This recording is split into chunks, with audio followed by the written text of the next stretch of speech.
I'm Bill Tucker. I'm the news editor at realclearenergy.org. Everybody knows that site, of course. Probably spend every morning surveying our news feed. I also write a blog for Fuel Freedom. And I was doing it this week on methanol, and I don't know, did everybody see this story from the Scripps Research Center about the new catalysts? That was a really exciting story, I thought, and I was writing about that, and I thought, what is it that keeps methanol back? And the first thing that occurs to me is, the problem is that the subject isn't very sexy. I mean, we're talking about a 40-year-old procedure that's been been carried on since the 1940s. It's a kind of an old economy, kind of industrial thing. Oh, so you're turning out 33 billion gallons of methanol a year. So what? We're just trying to get rid of that stuff.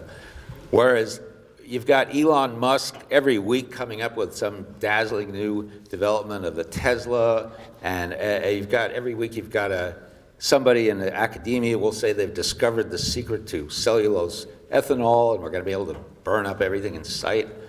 And there's nothing equivalent of methanol. It's just not. It just doesn't grab people. It's sitting there in plain sight. Here's somebody. Mr. Goldstein here at my table asked me, "What is it about methanol? The auto companies seem to be willing to try everything in sight. They'll do EVs, they'll do hybrids, they'll do compressed gas, they'll do liquid gas, but nobody does methanol. Why is that? What is it?" All right. Our panelists are Joe Cannon, President and CEO of the Fuel Freedom Foundation, Greg Dolan, Acting CEO of the Methanol Institute, and Ann Coren, Co-Director of the Institute for the Analysis of Global Security. Let me throw this question. What is it about methanol that seems to hold it back? Joe, let's start with you. I don't know. It's an exciting fuel. When you said it wasn't sexy, I'm thinking, I don't know. Ask race car drivers that. I mean, there are people over long periods of time have driven on methanol. Yeah. I think most of the other fuels that you mentioned are used to one degree or another right now, and methanol isn't right now, even though it has a good history. It's got many long years ago, I worked at EPA with Charles Gray, and I remember hearing him then talk about the virtues of methanol. But I couldn't really say why it just hasn't taken off. You want to try? Yeah, I will give you a very cynical answer. I actually think it's because it doesn't need any subsidies. I think that what happens is when industries come clamoring up to the hill for subsidies, they tend to spend a lot of money on PR and on all sorts of, TV commercials and road shows for journalists and all sorts of things. And this industry has a workforce product that has been it's got a track record. For a long time, doing well for a long time in all sorts of different sectors, and maybe the industry hasn't been particularly hungry or even particularly, don't be offended guys, in a competitive mindset, so to speak, because you have this nice big fish in a small pond. Well, you have to transition to a lot of companies being fish in a really big sea. And that's a more competitive market, but it has a lot more opportunity across the board. Yeah, I think Robert Rapier would agree with you on that. He's written a very nice column on, several columns on how ethanol doesn't even compete with all those subsidies, but somehow. Greg, do you want to add anything on that? Or? Well, I may give it a cynical answer as well. Maybe it's because methanol could work. You've got there's no real technical hurdles to using methanol as a transportation fuel. We think the economics would be very favorable. I go back for years and years, you had some of the automakers were saying, well, we're spending all this money on developing hydrogen fuel cell vehicles, so don't push us on increasing the fuel economy of today's cars. We can't do both. Well, actually, they probably can do a little bit of both. Greg, may I give Let me, go ahead. A real answer? In 1993, methanol in California was selling for the highest price. Chemical-grade methanol was selling at a low price. In 1994, MTBE became a must. So certain people in the methanol industry decided that they could raise the price till indefinite. So now suddenly the price of methanol in the pump in California became much more expensive, and it turned off the people. Guess what? In 1995 came.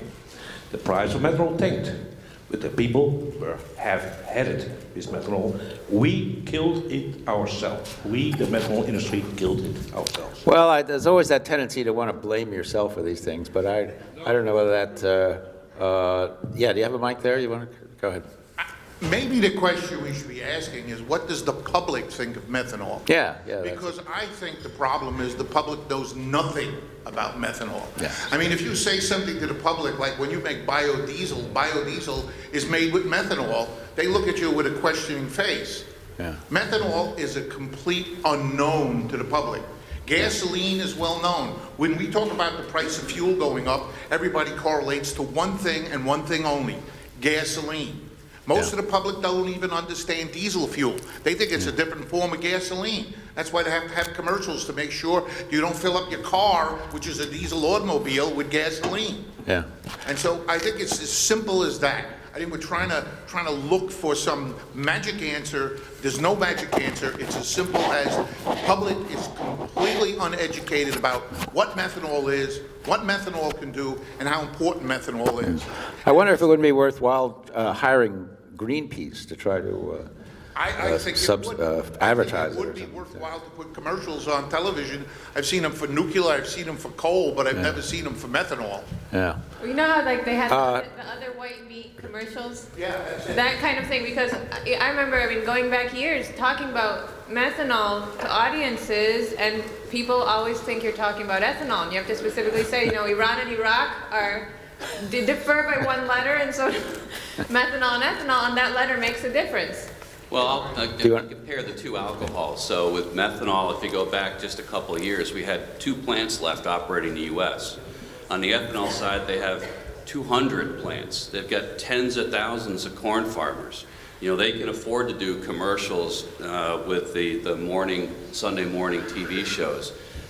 You know, with the Methanol Institute, you've got myself and Larry and Dom. We got 3 of us. I mean, we've got a lot of interest in methanol. I think we're seeing our members really stepping up to the plate, expressing a lot more interest in fuels, providing us with greater membership and greater support. So I think we're getting to the point where, you know, our industry is really going to be starting to get back into the game in a much more aggressive and visible way. You have a question back there. Yeah, hi, my name is Jim Crocco, and I'm a consultant to the methanol industry, and I want to go one up on my good friend Deo there. I've been involved in methanol since 1961, so I've seen a lot in the evolution of the industry. And in my opinion, it's a very complex question that was asked, or at least the answer is complex. Why isn't methanol doing more? All the reasons mentioned are true, but also the industry has not done much for itself either. Also, big oil, who controls the fuel markets all over the world, do not like the M word. They don't like the E word either, but the E word in the United States at least has the support of government, whereas M does not. And I think that's also a major reason why methanol fuel hasn't gone. That's a question, that was one of the questions I had listed, so let me jump into that. We can come back to this too, though. How much is the oil industry really the enemy here, or the, you know, the impediment? I know a lot of people in the methanol organizations feel that, you know, big oil is what's holding this back. Is that, I mean, the oil companies own gas reserves too. What, are they necessarily opposed to this, or what? You want to? I don't. Let me go to the panel here first. I don't see big oil necessarily as the enemy. I have to put it this way. As you said, you have a shift in reserves towards a much larger share of their reserves being gas reserves. That's one. But I think big oil and gas now has never really had to work on demand creation. This is why this low natural gas price really bothered and scared them in a way. They've never had to deal with demand creation. So when it comes to looking at, okay, how do we make the price of natural gas go up, and the demand creation that they think about is the easy stuff. Not easy in terms of technically easy, but easy in terms of the stuff that comes to mind first. So it's LNG exports, it's CNG for cars, you know? You're dealing with an industry full of really, really very smart people, but I think they think of methanol as an industrial chemical, as a precursor to other things. They haven't really gotten their heads around to thinking about methanol as an end use, as something that can be used in the transportation fuel market. And I think that when they do make that switch, they could be the biggest advocates of methanol. Could we think of a new name for methanol besides wood alcohol? That's a question. No, I just want to say about the oil company. I'm from a retiree from Chevron and Texaco for 40 years. And we looked at it, methanol, in very detail even. And we looked at it even everything. But what it comes down, refinery makes, oil company makes more money by drilling and then makes more money by LNG. They don't make as much money by making methanol at all. So when the finance comes, we just say, hey, we don't want to go for methanol. So that's the story, basically, that where is the more money you can make and where you would invest. And if I could add just two pieces, I may steal something from Paul Sure. Bevan here on California.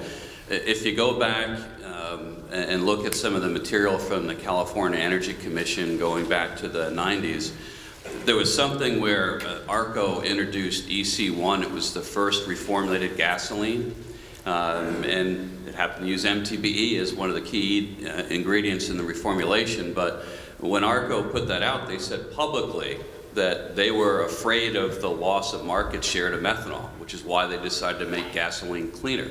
So it would undercut our effort to promote methanol in California as a cleaner alternative. And I also point out legislation was passed in California, AB 234, again going back to the 90s. It basically said that if the number of methanol vehicles in a market in California hit a certain threshold, then the oil industry would be obligated to add a methanol pump to every service station. And there were some probably behind-the-scene calls where the oil companies were telling Ford to stop shifting methanol Tauruses over to California. And lo and behold, we never got to that trigger, and we saw the 10-year leases on the 100 methanol service stations in California expire, and now they're selling gasoline. You know, if I could So something in the audience, yeah. Yeah, I was just trying to point it, there's, you know, like, for example, Valero and any other independent refiners own no oil and gas reserves. So how does that doesn't explain that situation. And Valero is one of the biggest, maybe the biggest refiner. Yeah. If I could just kind of make a brief in behalf of the market. There may be all kinds of reasons that methanol isn't acceptable today, but it could be that the simple fact for most of the time we're talking about, oil prices have been low. And so, in fact, in the California program, which was a great program, you still had to subsidize the methanol for the program. So I think what we have today is a fabulous opportunity that's purely market-driven. We have genuinely lower prices of the feedstock for alcohol fuels, ethanol and methanol for that matter, and you've got a high price of petroleum.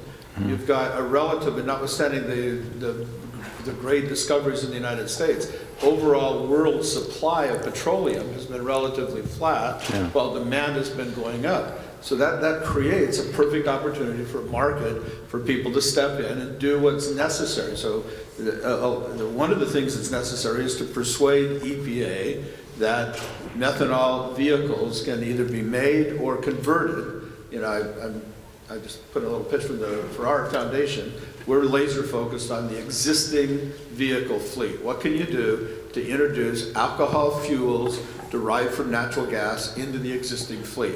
To do that, you've got to work with EPA. You've got to sit down with them and demonstrate within their regulatory framework that such conversions won't lead to increases in emissions. If you do that, then I think the market does. That we talk about the chicken and egg all the time.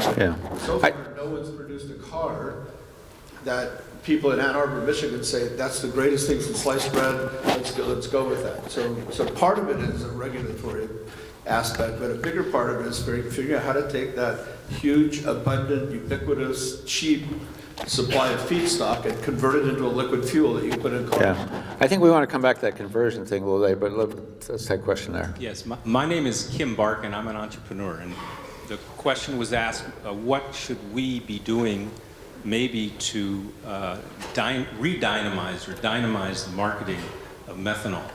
And if I can be blunt, maybe the problem isn't the marketplace. Maybe the problem is right here in this room. Maybe what should be done is rethink the business model by which you sell the methanol. I mean, you have methanol that there's no NOx, there's no SOx. It has great octane, it's clean, it's biodegradable. There's all kinds of ways to make it, not from just gas, but all kinds of organic materials. But maybe the problem that we have is maybe you should be selling methanol in a different way.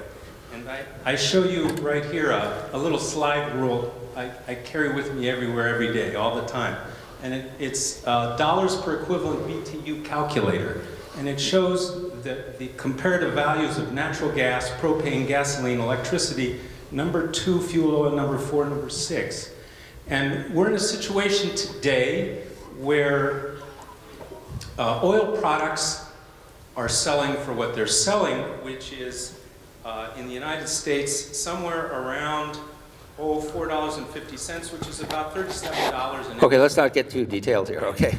And whereas natural gas is very low, but instead of selling methanol as an oil product in a service station, why not sell methanol the way the Japanese sell computers and ink? Give away the computer and sell the ink. Sell your transport vehicles together with the fuel at the same time, and be sure you make your money off of the methanol, and that you whether you're selling trucks, level 8 trucks, or cars, or marine equipment, and figure out a way to get your product, which is methanol, onto the marketplace with others. Yeah, I think it's a very good point that, you know, some kind of advertising campaign really focused on you know, the exciting new sexy aspects of methanol. Certainly other industries do it. Yeah. Mark Goodman from New West Technologies. I think we should all remember, well, some of us should remember, some of the others might not be aware, that back in the 80s, methanol was the alternative fuel that was getting more attention than anything else. When the early proposals for Clean Air Act amendments of 1990 came out, people complained they were biased towards methanol. It was based on an E85 standard. With reformulated gasoline, the methanol industry put all of its eggs in the basket of MTBE. Okay, and then due to gas prices, we went through a period where we did not have a domestic methanol industry. So it's a little late in the game. You know, now the methanol industry in the U.S. is finally finding its voice. Okay, and it's got a lot of catching up to do. That's what I think we're talking about. Yeah, I would agree. I think we'd all agree with that. Over there, yeah. Do you have a? Oh, I'm sorry. I thought you were. Let me just say, this is something I would really like to confront. So, the struggle between ethanol and methanol. I think we have to admit that whatever place you could imagine for methanol, ethanol now occupies that domain. And as everyone agrees, the ethanol industry has the entire farm block behind it, the entire middle part of the country. I mean, 45% of the corn crop now goes to ethanol, 45%. And they've been expanding the crop in order to meet this demand. So, I mean, the whole Midwestern economy is basically built around ethanol now. So if you try to say, well, we've got a better product, you're taking on practically a majority of the Senate right there. Is there any way around that dilemma? Is there any way to approach that dilemma? Let me try this here.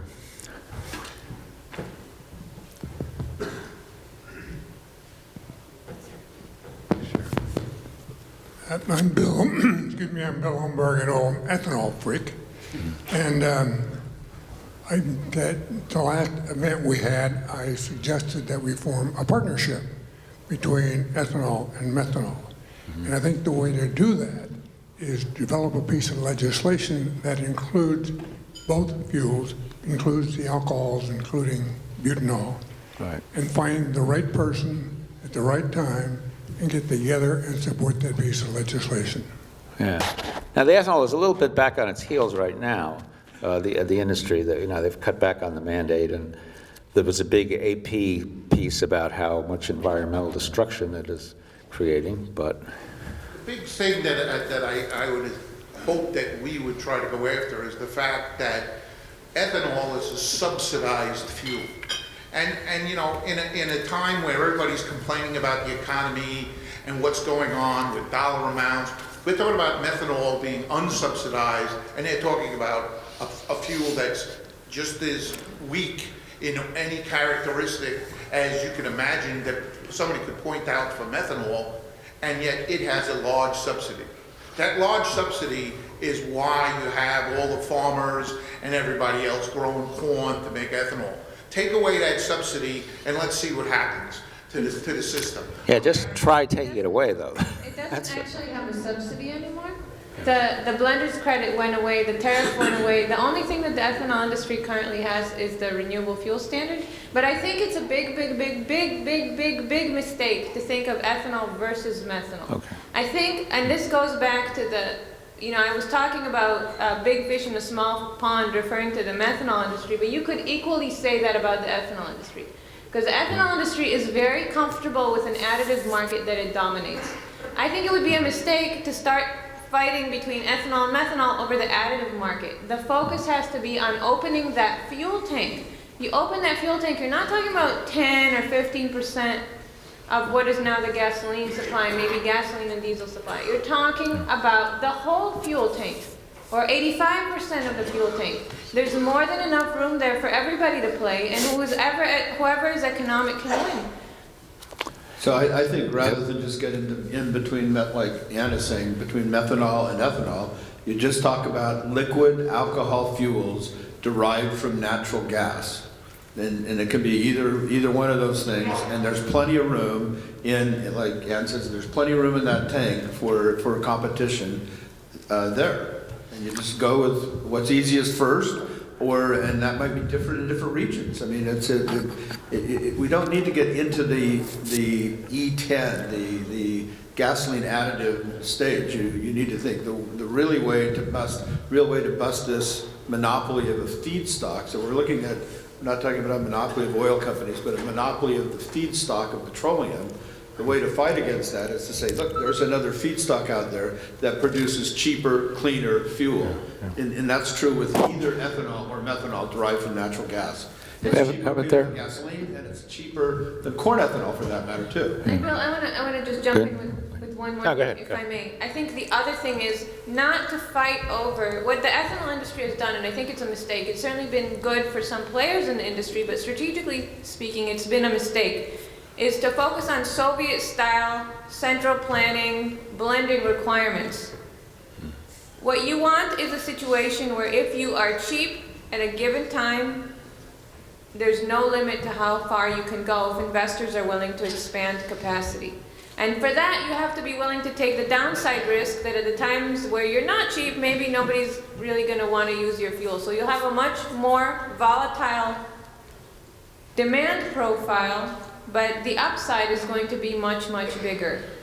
That's what you see in Brazil, at least for the part of the fuel tank that's not gasohol, but for people that have flex fuel cars.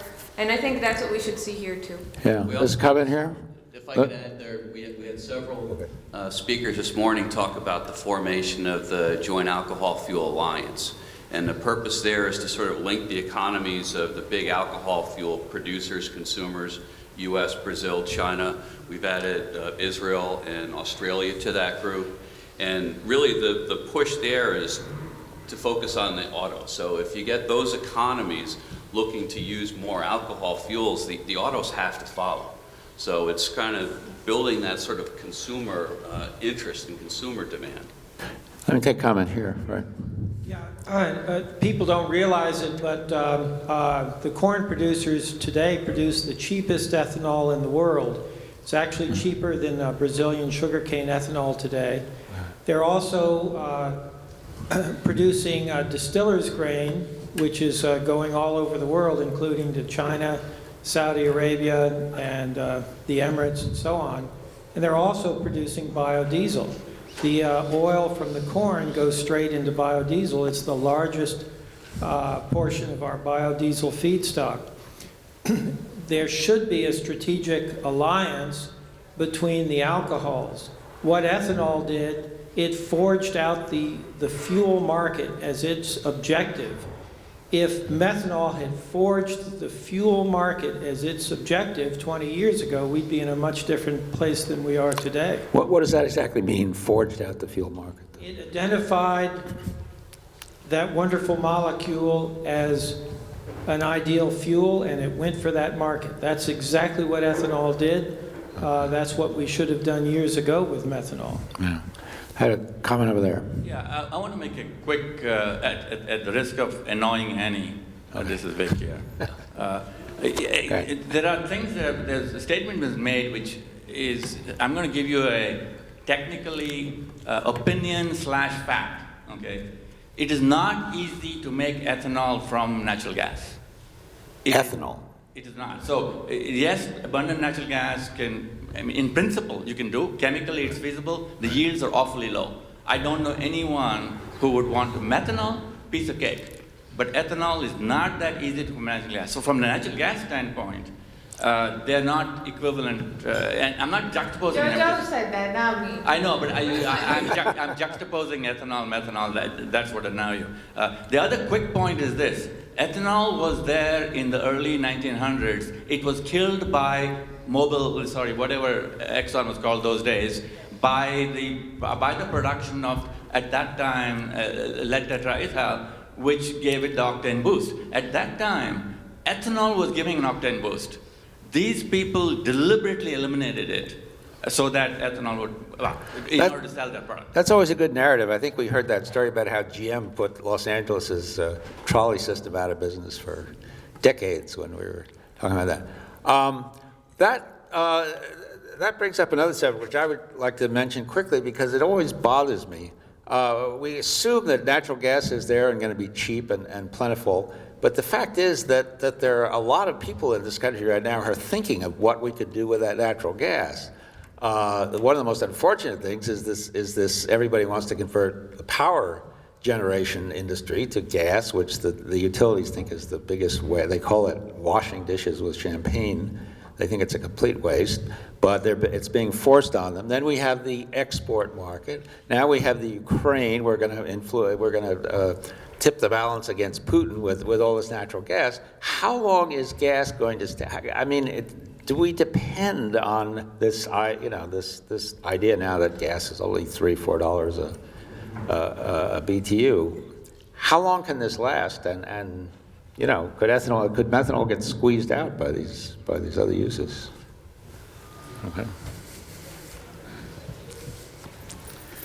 Well, the answer to the issue of how long the bubble's going to last is you can buy futures of natural gas and pay not more than about $5. Okay. Fixed price for the next 10 years. There are some utilities in Montana that have a levelized natural gas contract for $5.50. That's a pretty good deal. When you make electricity in a combined cycle power plant, you can make it at 62 to 63% thermal efficiency. Yeah. The average thermal efficiency in the United States is way below that. So the answer to the question is gas is definitely a preferred feedstock for generating electricity. And there's still a lot of junk in the system that needs to be retired. The other issue in the United States was it was monumentally stupid to ban MTBE simply because most of the gas stations in the country haven't replaced their fuel tanks. And Europe still uses MTBE. MTBE was a major user of methanol. And the other monumentally stupid thing was to use corn to make ethanol and subsidize it. While there may not be a subsidization now, we've already spent the money, and that money could have been better used, and we ought to think about how the money could be used in the future. Yeah, right behind you there, have a comment. To the issue of the Ukraine, I think what happened in the Ukraine raises a question that is going to be on many countries' minds as they move into a natural gas economy. And that is how to stockpile natural gas. We have a very robust system of stockpiling of oil administered by the International Energy Agency. America has almost 700 million barrels of oil in strategic stockpile. We don't have the same for gas. At the same time, we are more and more dependent on gas. And when you begin to think to yourself, how do we store natural gas? How do we store natural gas? Do we keep it in an LNG form? Clearly not, because the energy investment is enormous. Once you begin to go down this rat hole and ask yourself, how do we stockpile natural gas so utilities can have supply when the next time Putin decides to do something, or the Israelis, the Hezbollah blows up their pipeline that runs from the gas from the Eastern Mediterranean, or problem in Egypt, etc. Then the natural solution is methanol. That's the best way to store natural gas. I think this is the selling point that from a national security standpoint, we need to focus on this selling point. Because no cars, we don't know how long it's going to take us to solve this. But the storage issue is an issue for today, because it's in the mind of so many countries. And that will create demand for methanol, because you've got to begin to address this issue as more and more countries, including the United States, become more and more dependent on natural gas and power generation. Yeah, how about a strategic methanol reserve to go alongside of the strategic petroleum? It doesn't have to be on the national level. It could be on the utility level. It could be any of the above. But I think we need to sort of break into this narrative that methanol is a wonderful solution to address an energy security issue, which is strategic stockpiling of natural gas. There's no other solution that can compete. No, it would introduce to the public the idea that there's a way to convert natural gas that's a liquid, that's a... Well, I've actually talked to university professors in China about that very thing, a strategic methanol reserve. And the concept is, if you have the cars that can run on methanol, and I think that's part of the MIT work that's been going on right now, is to sort of demonstrate that you can run these vehicles on high-volume methanol fuels, start to develop standards where you're actually requiring the auto industry to introduce these vehicles, and then build a strategic methanol reserve. So if there is, and the way it was poised to me, if there is some disruption of oil and natural gas coming from, say, the Mideast to China, you've got methanol you can fall back on. And right now, if you look at the price of methanol, it's somewhere around 3,000, 3,500 RMB a ton. Wholesale gasoline, I think now in China is somewhere around 8,500. I mean, that's why you're seeing all this methanol fuel blending taking place right now. It's less than half the cost. Yeah. And if you want to have a reserve and store something, why not store something now that's half the cost? Yeah, but it would also highlight to the public that there is such a product as methanol, and it's easily... Do you want to say? Yeah, I think the other thing is, I know that coal is persona non grata in the U.S. I think looking at the coming decades, I don't think that posture is going to be able to last. I think every last lump of coal in the U.S. is going to be used. Whether it's used here or in China or somewhere else is another question. Right. But it will be used. And so when you think about the price of natural gas at which it makes sense to make methanol, which methanol is attractive as compared to the price of oil, then you have to have in mind also coal. Because in effect, coal acts as the upper bound on the price of gas. And I think we can jump over, maybe Vic will want to comment on that, but I think if you get up to $8 gas, that's the point at which coal becomes very attractive. Now granted, the cost of your plant is much bigger and permitting in the US is practically impossible. But at the end of the day, the economics will always rule. Can you reform coal to methanol and not end up with a lot of sludge and waste and things? Yeah. Yes, and you can use nasty old dirty coal waste to make methanol. You make it into syngas and you make the syngas into methanol. So, may I? Here. We got a comment. Oh, yeah, go ahead. Sure. Yeah, I'm Paul Webben with Carbon Recycling International, and I appreciate Greg's reference to the California methanol experience. I thought I might just make a few comments to, one, reconcile the past and look forward. Looking at the past, there are kind of three things I distill out of that, lessons learned. It's very hard to compete with low-cost oil when you're, a fledgling, nascent, fuel. But zero marketing was also critical. At the same time that we were rolling out GM Corsicas with no marketing support, GM was actually marketing the Impact, the predecessor to the EV1, with hundreds of, thousands of dollars worth of commercials in the California marketplace. And then the third is that gasoline improved during that decade, and it's, you've always got to worry about your competition. You can't just stay at your current performance. But looking forward, I'm very inspired by the fact that if Steve Jobs went back to Apple, America can go back to methanol. I'm fully convinced of that.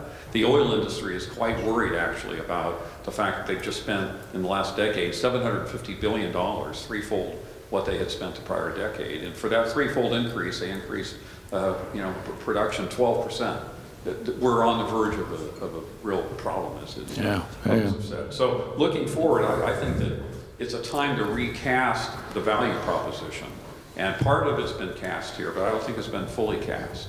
That we really need to start with marketing and let things follow. But I would have these 5 points in that value proposition. The one is that this will certainly turbocharge the U.S. natural gas economy. So everyone's talked about that. But it also is a transition point, secondly, to a sustainable CO2 economy via renewable methanol. Started in Iceland and other places, but that can grow, exponentially. The third is that the biofuel limit was not an academic concern of 20 years ago. We've now reached it, as you mentioned, 45%. I think there's a common recognition that when you're close to 14, 15, 16 billion gallons, you pretty much got a limit. Lotus has reported on that as well. And so the role of methanol is to maximize the utility of ethanol, because GEM extends the value proposition and also the volumetric proposition of ethanol as a blend stock. So there's actually co-benefits to the ethanol industry for our entering the marketplace. It's not either or, it's not even neutral. We actually synergize their benefits. And the last thing is, and Mark Jackson referred to this, is that we've got to seize the highest ground once again in terms of looking forward. We thought it was just air quality in the 90s or 80s in California, but of course it really is sustainability. And I don't know, what the belief about the carbon crisis is in this room, but the policymakers and most of the public recognize that climate is being profoundly affected. And the fact that what Mark Jackson was talking about, and I think what others are starting to think about, is hydrogen fuel cell vehicles can be met and exceeded by a technology package of methanol plus hybridization plus optimization. If you take, a Atkinson cycle engine in a highly hybridized engine, you've got fuel economy benefits and greenhouse savings, et cetera, that can easily rival the high cost and bulk transportation and physics issues of hydrogen itself. So I think we can position methanol as a long-term solution and also a near-term solution. But I think if we don't start with marketing, all of these, substantive rationales don't really pan out without a strong campaign behind it. That sort of touches on another question I was going to pose, which is that one of the problems, another problem I think, is that you don't have the environmentalists on your side. And the difficulty there is that, well, it's another fossil fuel. We're trying to get rid of fossil fuels, and it's not carbon neutral. And where they will back ethanol, even if it doesn't do much, I don't think you're not going to get any of the Sierra Club talking about methanol because it's just natural gas and they don't want to drill for. Is there any way, I think you've suggested something here, but is there any other way to, let me go to somebody who, yeah. Methanol can be made out of all sorts of wood chips or agricultural waste, and they have to be, they're solids, and so there's a big job of collecting them. But you're going to have to take the timber out of the timber if we're going to save our forests. And once we get the solids out of the forest, we can burn them, convert them into methanol. And I believe we should not focus so much on highway market for methanol. We ought to copy the diesel industry. They didn't start with highway fuel. They used off the highway applications, and methanol is the diesel of the 21st century. We should start with off-the-road applications of methanol, drilling water wells, oil wells, distributed power, which for giving heat and combined heat and power, and yeah. That's good. Somebody back there? Yeah, go ahead. Yeah, so two quick answers. One to Annie's question. Yes, from coal, you can go to syngas and then go to methanol and anything else you want, just like you can from anything else. The break-even point is probably around $6 to $8 per MCF on gas. The other point is to your question on can something else be done, environmentalists and so forth.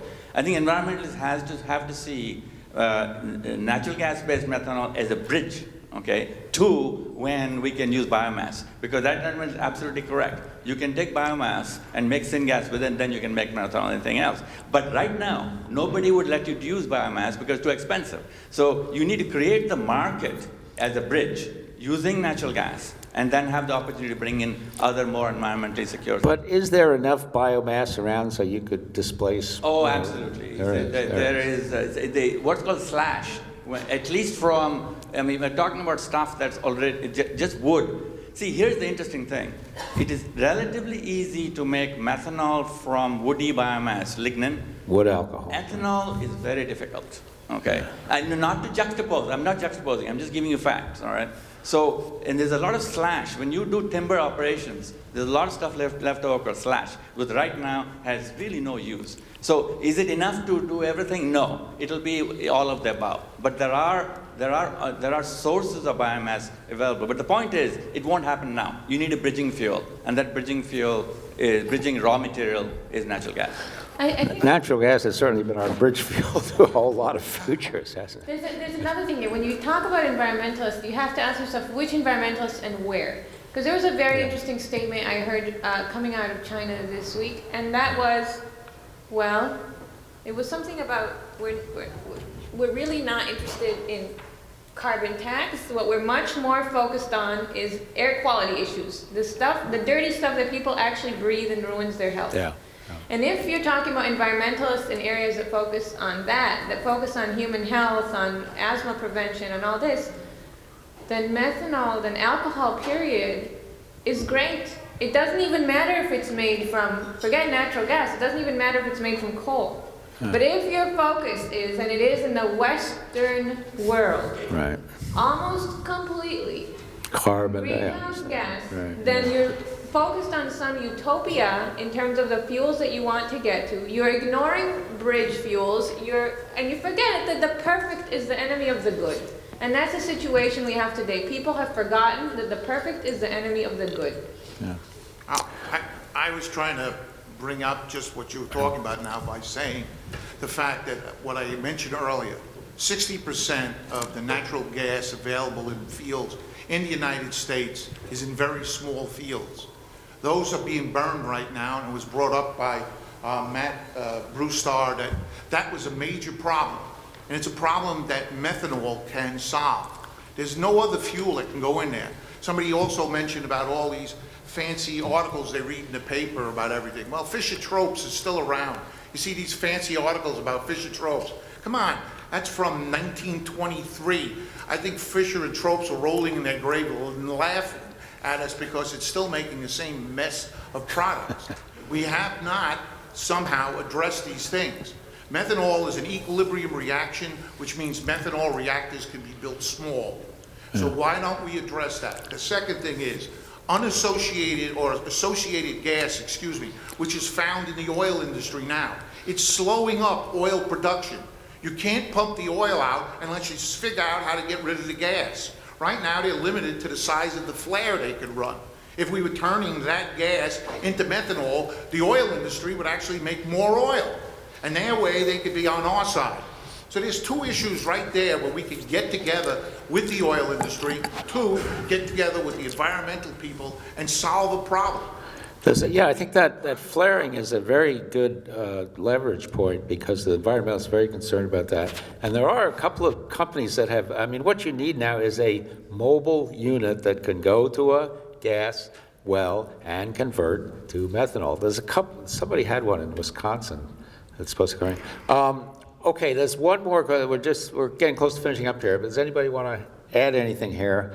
And okay, and then I want to go to one last subject. Yeah, Lynn Schlosser. I used to work for Eastman Chemical Company, and I think you're missing one big piece here that you should be well aware of, and that is industrial demand for natural gas. And it's a concern that stems back to the late 90s when there were large projections of, by the National Petroleum Council of natural gas at $3 for as far as that eye could see at that time, and then within a couple of years backpedaling and saying, oh, we need a new paper, and that came out 2001 or whatever, right after the big spike, and the price was $9 and stayed high, and facilities closed and industries went dark.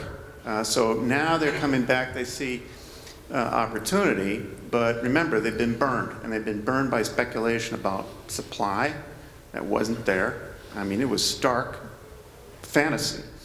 And they are fearful of demand.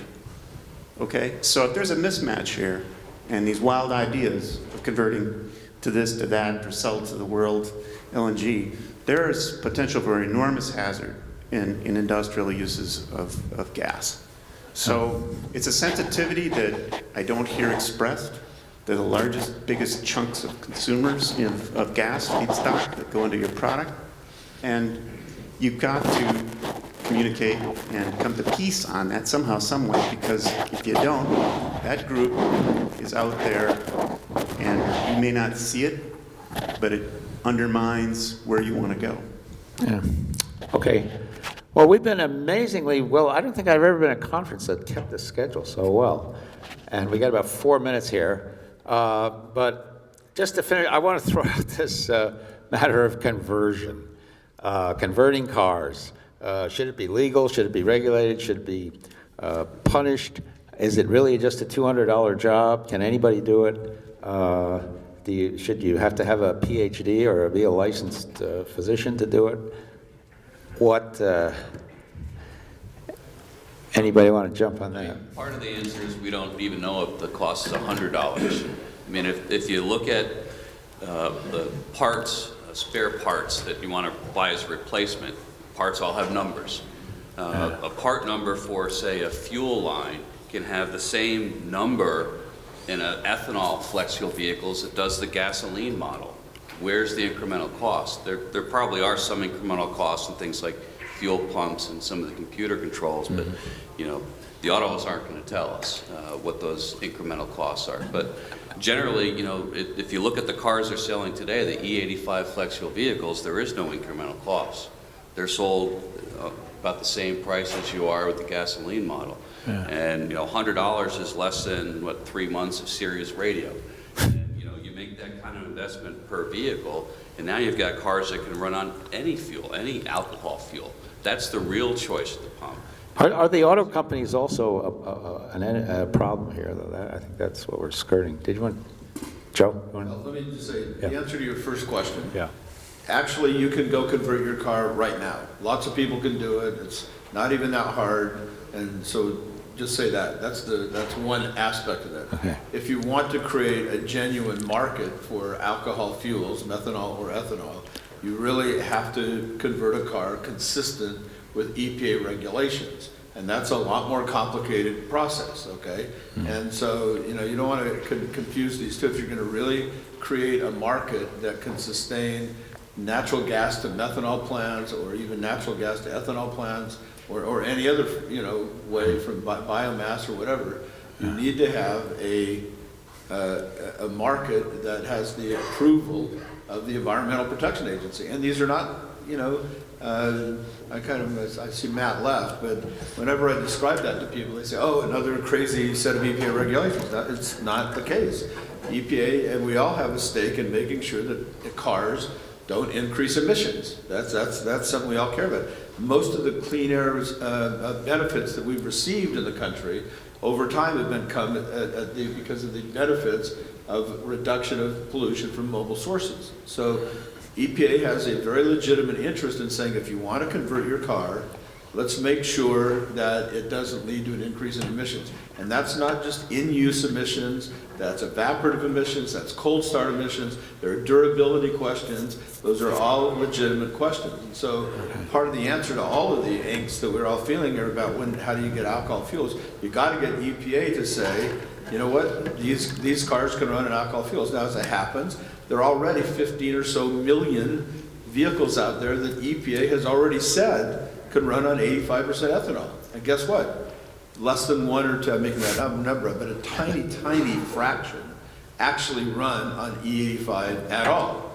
So the issue there isn't, are there vehicles out there, A, already, B, with some work and some attention to you know, engineering details, you could go to EPA and get them to approve cars, but it all still gets back to price. Somewhere at the end of the day, consumers are not stupid. I don't think they wake up in the morning thinking, gee, I hate ethanol or I hate methanol. They wake up in the morning thinking, what's the cheapest fuel I can put in my gas tank? And if that turns out to be methanol or ethanol in vehicles that have been approved by EPA, people will do it. You don't need a big marketing program for that. Okay, a couple of quick points because we're wrapping up, right? So first, I would encourage everybody, if you haven't picked up the Fuel Choice for American Prosperity report, there's a detailed set of recommendations by the U.S. Energy Security Council there. Most of them are relevant to the liquid fuels market. There's also a handy cheat sheet of those recommendations in your program book today if you flip through it. The other thing, 2 quick points. One is on the chicken and egg issue. To my mind, the chicken is the new cars, the egg is the fuel stations, and the chick that's born of the egg is the secondary vehicle market. It doesn't have to go in that order, but that's one way that it could very well work. And if you need to get to a point where at least 15% of the vehicles in any given area can use, for example, methanol before there's a business case for a fuel station to either retrofit a pump or put in a new one to serve that fuel. And so the question is, how do you get to that 15 or even 20% of cars in your area that can use the fuel? And if you look at the turnover time for cars in the US, call it 16 years on the long side, then whether you have an open fuel standard in place or whether you have a tweak to the CAFE system that gives automakers a nice big chunk of credit for making most of their cars fuel competitive cars, with that kind of policy in place, after 2 or 3 years, you get to a point where you've hit that sweet spot. When the fuel is at the stations, then consumers that are in the secondary market for cars say, hey, I want a used car that can actually use this fuel that's sometimes cheaper and maybe most of the times cheaper. Or an entrepreneur that owns, let's say, a Midas or a Meineke franchise says, I have a business case for making mass conversions. Or entrepreneur that owns used car lots sees a business case for mass conversions. The third point is, from the perspective of the auto industry, and I know there's some auto industry people in the room, so please forgive me for making a point that I think should be important for your industry. We looked at oil price versus auto sales. And one of the biggest dampers on auto sales is obviously the price of oil. The auto industry, a difference between a good year and a bad year is a difference between selling, let's say, 10 to 12 million cars and 15 to 16 million cars in the US. That's a huge difference.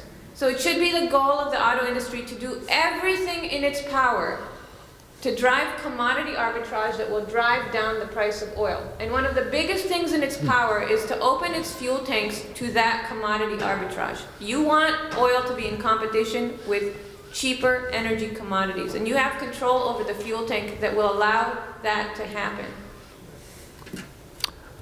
Okay.